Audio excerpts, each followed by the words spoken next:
Modern video game consoles have rarely been pitched as such in the past few generations. Instead, they're referred to as all-in-one entertainment systems with live streaming and social capabilities to bring every form of entertainment into your home. That practice isn't as new as it might seem. As early as 1993, the 3DO company branded their revolutionary new product as an interactive multiplayer experience, with the ability to play audio, video, and photo disc in addition to video games. The 3DO Interactive Multiplayer was even named the 1993 Product of the Year by Time magazine because of its innovation and how it changed the way people thought of consoles. With a 32-bit processor and some of the most cutting-edge technology of the 90s, it was well on its way to being the console that changed gaming forever. 3 years after its release, it was discontinued and has been considered a failure ever since. This video looks at the history of the 3DO and what went wrong with one of the most overhyped consoles in gaming history. Enjoy!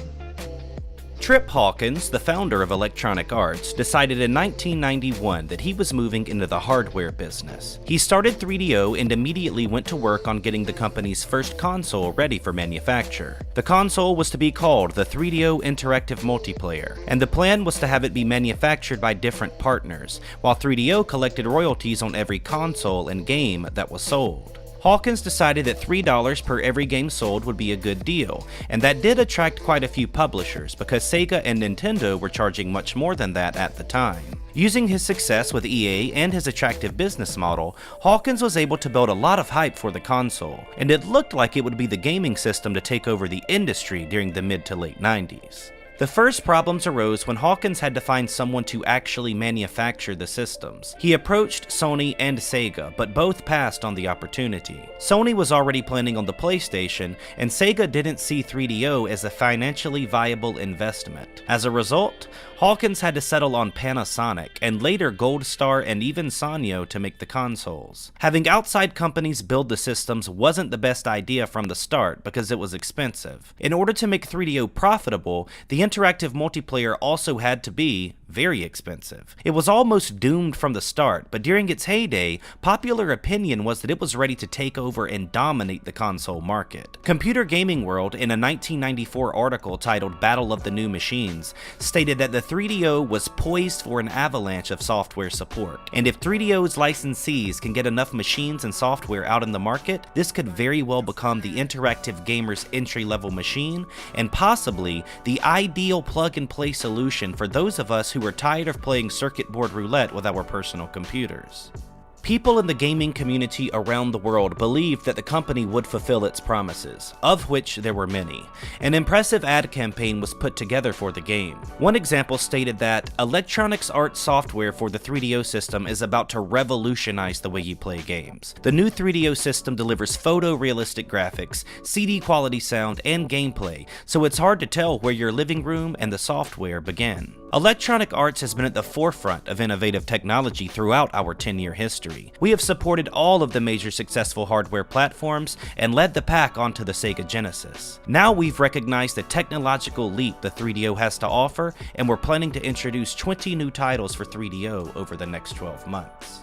Trip Hawkins was in his prime, and this is an example of him working his magic to hype up this console in ways that had rarely been seen before. This was a big deal for gamers, and the launch of the system is still one of the most surprising turn of events in gaming history.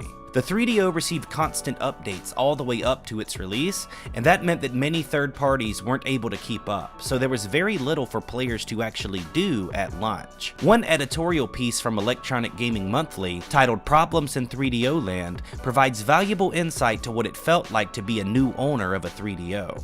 I just bought a 3DO machine on October 2nd, 1993. I am not a happy camper. First, without trying, I was able to get the pack in-game to lock up the 3DO. Second, no other software is available as of October 18th, 1993. I heard that there was to be about 10 games at launch. Where are they? Is this a repeat of the Sega CD or worse? I like the machine, it's fantastic, but to spend $760 and get a bad game and no others in sight is wrong. I tried to call somebody, but all I get are answers that more games are being made. Nobody says when they are coming though. The 3DO was launched without any new games and system owners are not happy. In closing, the 3DO has a long way to go before it lives up to its potential. If it doesn't happen soon, it could very quickly be the Titanic of game systems. It's already on thin ice with me. This consumer has a very good point, because at launch there was only one title available to play: Crystal Dynamics' Crash and Burn. Once consumers realized that the console wasn't meeting expectations, they welcomed the Sega Saturn and Sony PlayStation with open arms in 1995. 3DO tried to make gamers stay by promising more software, and pitching the lower price of the console, which had dropped to $300 by '95.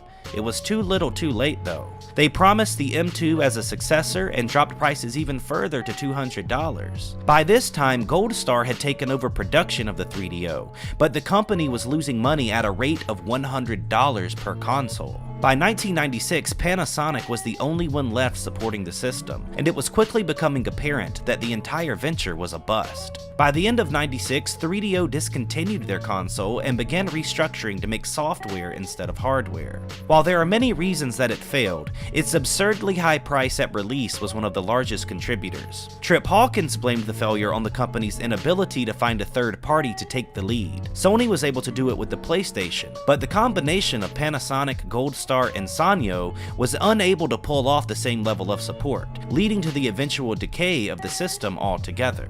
While it was a financial disaster, the interactive multiplayer did offer some really good games, including Crash and Burn, Gex, Myst, Alone in the Dark, Slayer, Road Rash, Killing Time, The Need for Speed, and ports of Wolfenstein and Doom.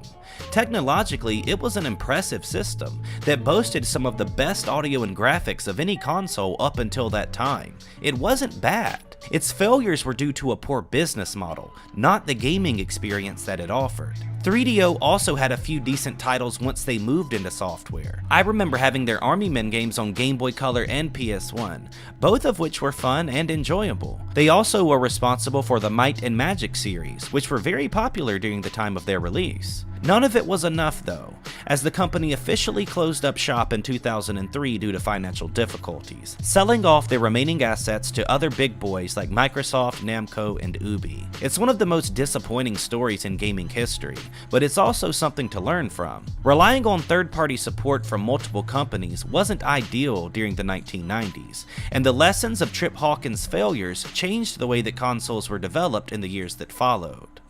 I hope you enjoyed this video on the 3DO interactive multiplayer. Do you remember it being released? Have you ever seen one in real life? Tell me your 3DO stories in the comments below. If you liked this history of the console, be sure to share it on Reddit, Twitter, Facebook, and with everyone you know, because it allows us to gain support for this channel and to continue producing content. Be sure to check out the Patreon if you're into that too. Thanks for watching, and as always, I'll see you guys on the next one.